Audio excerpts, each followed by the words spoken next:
Hi ನಮಸ್ತೆ welcome to my channel. ಇವತ್ತು ಮತ್ತೊಂದು ಹೊಸ ರೆಸಿಪಿಯೊಂದಿಗೆ ಬಂದಿದ್ದೀನಿ. ತುಂಬ ಟ್ರೆಡಿಷ್ನಲ್ ರೆಸಿಪಿ, ತುಂಬ ಅಜ್ಜಿ ಕಾಲದಿಂದನೂ ಮಾಡ್ಕೊಂಬಂದಿರೋಂಥ ರೆಸಿಪಿ. ರಾಗಿ ಕಿಲ್ಸ ಅಂತ, ರಾಗಿ ಹಲ್ವಾ, ರಾಗಿ ಹಾಲ್ಬಾಯಿನು ಅಂತಾರೆ, ತುಂಬ ಹೆಸರಿಂದ ಕರೀತಾರೆ.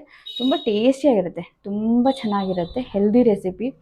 ಆ್ಯಕ್ಚುಲಿ ಇದಕ್ಕೆ ಸ್ವಲ್ಪನೂ ತುಪ್ಪನೇ ಬೇಡ, ಅಷ್ಟೊಂದು ಚೆನ್ನಾಗಿರುತ್ತೆ. ತುಪ್ಪ ಹಾಕೋದೇ ಬೇಡ, ತುಪ್ಪ ಹಾಕದೇ ಮಾಡೋವಂಥ ರೆಸಿಪಿ. ಇದನ್ನು ತುಂಬ ಜನ ಇಷ್ಟಪಟ್ಟು ತಿಂತಾರೆ, ಎಸ್ಪೆಷಲಿ ಡಯಾಬಿಟಿಕ್ ಪೇಷಂಟ್ಸು.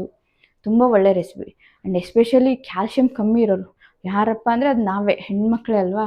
ಸೊ ಹೆಣ್ಮಕ್ಳಿಗೆ ಕ್ಯಾಲ್ಶಿಯಂ ಕಮ್ಮಿ ಇರುತ್ತೆ, ನಾವು ಸರಿಯಾಗಿ ರಾಗಿ ಎಲ್ಲ ತಿನ್ನಲ್ಲಲ್ಲ. ಹಾಗಾಗಿ ಇದೊಂದು ಬರ್ಫಿ ದಿನ ತಿಂದರೆ ಸಾಕು, ಒಳ್ಳೆ ಕ್ಯಾಲ್ಶಿಯಂ ಸಿಗುತ್ತೆ.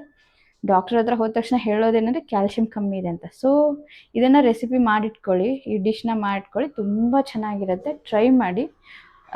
ಈ ರೆಸಿಪಿ ಶುರು ಮಾಡೋಕ್ಕೂ ಮುಂಚೆ ನನ್ನ ಚಾನಲ್ ಯಾರ್ಯಾರು ಹೊಸದಾಗಿ ಸಬ್ಸ್ಕ್ರೈಬ್ ಆಗಿದ್ದಾರೋ ಥ್ಯಾಂಕ್ ಯು ಸೋ ಮಚ್. ತುಂಬ ಸಪೋರ್ಟ್ ಮಾಡ್ತಿದ್ದೀರಾ, ತುಂಬ ಇಷ್ಟಪಡ್ತಿದ್ದೀರಾ ರೆಸಿಪೀಸ್ನೆಲ್ಲ, ತುಂಬ ಜನ ಶೇರ್ ಮಾಡ್ತಿದ್ದೀರಾ, ತುಂಬ ಖುಷಿ ಆಯಿತು ಸಪೋರ್ಟ್ ಎಲ್ಲ ನೋಡಿ. ಸೊ ಹೀಗೆ ನನ್ನ ರೆಸಿಪೀಸ್ನ ಇಷ್ಟ ಆಗ್ತಿದ್ರೆ ನಿಮ್ಮ ಫ್ರೆಂಡ್ಸ್ಗೆ, ಫ್ಯಾಮಿಲೀಸ್ಗೆ ಶೇರ್ ಮಾಡಿರಿ. ಬನ್ನಿ ರೆಸಿಪಿ ಹೆಂಗೆ ಮಾಡು ಅಂತ ನೋಡ್ಕೊಂಬಿಡೋಣ. ಈಗ ರಾಗಿ ಹಲ್ವಾ ಮಾಡೋಕ್ಕೆ ಏನೇನು ಬೇಕಂತ ನೋಡೋಣ. ರಾಗಿ ನೆನೆಸಿರೋದು 1 ಕಪ್ ರಾಗಿ ನೆನೆಸಿಟ್ಟಿದ್ದೀನಿ ರಾತ್ರಿನೇ. 1 ಕಪ್ಪು ಬೆಲ್ಲ, 1ರಿಂದ ಅರ್ಧ ಕಪ್ ಬೆಲ್ಲ, ಕೊಬ್ಬರಿ ತುರಿ, ಕಸಕಸಿ, ಏಲಕ್ಕಿ. ರಾಗಿನ ನೆನೆಸಿಟ್ಟು ಬೆಳಗ್ಗೆ ಎದ್ದು ಮಿಕ್ಸಿಗೆ ಹಾಕಿ ರುಬ್ಬಿ ಆದಮೇಲೆ ಸೋಸ್ಕೊಂಡು ಹಾಲಷ್ಟೇ ಸಪ್ರೇಟ್ ಮಾಡಿಕೊಡ್ರಿ.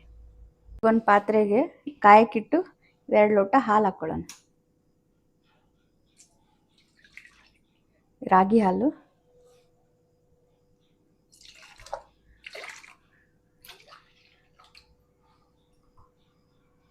ಈ ಥರ ಹಾಲು ಗಟ್ಟಿ ಬರುತ್ತೆ, ಹಂಗೆ ತಕ್ಕೊಡ್ರಿ. ಆಮೇಲೆ ಇದಕ್ಕೆ ಅರ್ಧ ಲೋಟ ಬೆಲ್ಲ. ಸ್ವೀಟ್ ನಿಮ್ಗೆ ನೋಡ್ಕೊಂಡು ಹಾಕ್ಕೊಡ್ರಿ, ನೀವು ಎಷ್ಟು ತಿಂತೀರನ್ನು ನೋಡಿಕೊಂಡು. ಜಾಸ್ತಿ ಸ್ವೀಟ್ ಆದರೂ ಚೆನ್ನಾಗಿರಲ್ಲ.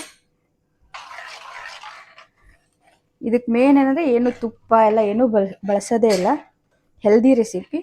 ಆಮೇಲೆ ರಿಚ್ ಇನ್ ಕ್ಯಾಲ್ಶಿಯಮ್. ಇದು ರಾಗಿ ಯಾವಾಗೂ ಕ್ಯಾಲ್ಶಿಯಮ್ ಜಾಸ್ತಿ ಇರೋದ್ರಿಂದ ಎಲ್ಲರೂ ತಿನ್ಬೋದು, ಯಾರು ಮುದ್ದೆ ಊಟ ಮಾಡಲ್ಲ ಅವ್ರಿಗೂ ಚೆನ್ನಾಗಾಗುತ್ತೆ. ಇದನ್ನು ನೀಟಾಗಿ ಕೈ ಆಡಿಸ್ಕೊತಾನೆ ಇರ್ರಿ, ಇಲ್ಲ ಅಂದರೆ ಗಂಟಾಗಿಬಿಡುತ್ತೆ. ಕಂಟಿನ್ಯೂಸ್ ಆಗಿ ಹಿಂಗೆ ಸ್ಟರ್ ಮಾಡ್ಕೊತಾನೆ ಇರ್ರಿ. ಈಗ ನೋಡ್ರಿ, ಇದು ಕುದಿಯೋಕ್ಕೆ ಶುರುವಾಗಿದೆ. ಒಟ್ಟೆ ಕೈ ಬಿಡಬೇಡ್ರಿ ಅಷ್ಟೇ ಇದನ್ನು, ಇಲ್ಲಾಂದರೆ ಗಂಟಾಗ್ಬಿಡುತ್ತಿದೆ.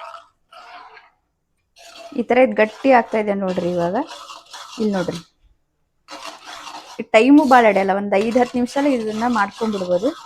ನೋಡ್ರಿ ಈ ಥರ ಗಟ್ಟಿ ಆಗ್ತಾ ಇದೆ. ಇದು ಅಂದರೆ ಚೆನ್ನಾಗಿ ಬೇಯಿಸ್ರಿ, ಸಣ್ಣ ಉರಿ ಇಟ್ಟು ಬೇಯಿಸ್ರಿ. ನೋಡ್ರಿ ಈ ಥರ ಗಟ್ಟಿ ಆಗ್ತಾ ಇದೆ.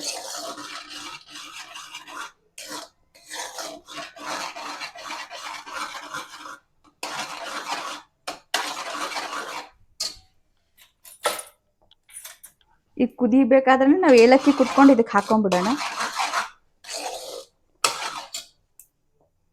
ಸೊ ಈ ಥರ ಗಟ್ಟಿಯಾಗಿದೆ ಇದು ನೋಡ್ರಿ. ಒಂದು ಏನಿಲ್ಲ ಅಂದ್ರೆ ಒಂದು 7-8 ನಿಮಿಷದಲ್ಲಿ ಇದು ರೆಸಿಪಿ ರೆಡಿ ಆಗಿಬಿಡುತ್ತೆ. ಸ್ವಲ್ಪ ಬೇಯಿಸ್ರಿ ಚೆಂದಾಗೆ, ಅಂದರೆ ಹಸಿ ವಾಸನೆ ಬರಲ್ಲ, ರಾಗಿ ಹಾಲಿನ ಹಸಿ ವಾಸನೆ ಹೋಗುತ್ತೆ.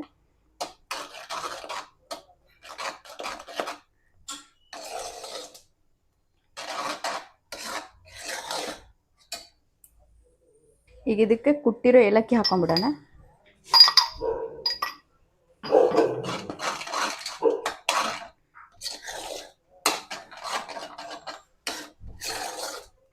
ನೋಡ್ರಿ ಈ ಥರ ಗಟ್ಟಿಯಾಗಿದೆ, ಫುಲ್ ತಳ ಬಿಡೋಕ್ಕೆ ಶುರು ಆಗುತ್ತೆ ಇದು. ನೋಡ್ರಿ ಇವಾಗ ರೆಡಿ ಆಗಿದೆ. ಇದಕ್ಕೇನು ತುಪ್ಪ ಬೇಡ, ಏನು ಬೇಡ, healthy recipe, rich in calcium. ಯಾರು ಡೈಟ್ ಇರೋರು, ಹೆಲ್ತ್ ಕಾನ್ಷಿಯಸ್ ಇರೋರು, ಕ್ಯಾಲೋರಿ ಕಡಿಮೆ ತಿನ್ನೋರು ತಿನ್ಬೋದು ಸ್ವೀಟ್ನ. ನೋಡಿ ಸ್ವೀಟ್ ನಿಮ್ಗೆ ಎಷ್ಟು ಬೇಕಷ್ಟು ಕಮ್ಮಿ ಹಾಕ್ಕೊಂಡ್ರು ನಡೆಯುತ್ತೆ ಇದಕ್ಕೆ. ಇವಾಗ ರೆಡಿ ಆಗಿದೆ, ಪ್ಲೇಟಿಗೆ ಹಾಕ್ಕೊಂಡು ಸೆಟ್ ಮಾಡೋಣ. ಇವಾಗ ಇದು ನಾನು ಪ್ಲೇಟಿಗೆ ಹಾಕ್ಕೊಂಡಿದ್ದೀನಿ.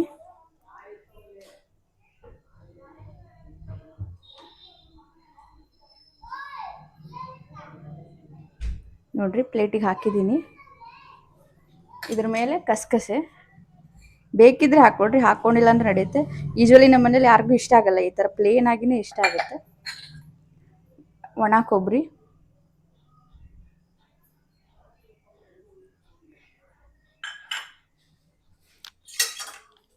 ಇದು ಸ್ಪೂನಿಂದ ಸ್ವಲ್ಪ ಸೆಟ್ ಮಾಡ್ಕೊಳ್ಳೋಣ. ಒಂಥರ ಚೆನ್ನಾಗಿರುತ್ತೆ, ಜೆಲ್ಲಿ ಜೆಲ್ಲಿ ಥರ ಚೆನ್ನಾಗಿರುತ್ತೆ. ಸ್ವಲ್ಪ ಆರಿದ್ಮೇಲೆ ಕ್ಯೂಬ್ಸಾಗಿ ಕಟ್ ಮಾಡೋಣ. ಇವಾಗ ಈ ಥರ ರೆಡಿ ಮಾಡಿ ಇಟ್ಟಿದ್ದೀನಿ. ಸ್ವಲ್ಪ ಆರಲಿ, 15ರಿಂದ 20 ನಿಮಿಷ ಆರಕ್ಕೆ ಟೈಮ್ ತೊಗೊಳುತ್ತೆ. ಆರಿದ್ಮೇಲೆ ನಿಮ್ಗೆ ಯಾವ ಶೇಪ್ ಬೇಕಲ್ಲ ಆ ಶೇಪಿಗೆ ಕಟ್ ಮಾಡ್ಕೋಬೋದು. ರಾಗಿ ಹಲ್ವಾ, ರಾಗಿ ಕಿಲ್ಸ ರೆಡಿ ಇದೆ. ನೋಡ್ಬೋದು ನೀವು ಎಷ್ಟು ಚೆನ್ನಾಗಿ ಪೀಸಸ್ ಆಗಿ ಬಂದಿದೆ. ಇಲ್ಲಿ ನೋಡ್ಬೋದು ಚೆನ್ನಾಗಿ ಬಂದಿದೆ. ಹೆಲ್ದಿ ರೆಸಿಪಿ, ಏನು ಆಯಿಲು ತುಪ್ಪ ಏನೂ ಇಲ್ಲದೇ ಇರೋ ರೆಸಿಪಿ. ಪ್ಲೀಸ್ ಟ್ರೈ ಮಾಡಿರಿ, ಹೆಂಗೆ ಬಂದಿದೆ ಅಂತ ಹೇಳ್ರಿ. ನನ್ನ ಚಾನಲ್ ಸಬ್ಸ್ಕ್ರೈಬ್ ಆಗಿರಿ, ಕಮೆಂಟ್ ಮಾಡಿರಿ, ಶೇರ್ ಮಾಡಿರಿ. Thank you.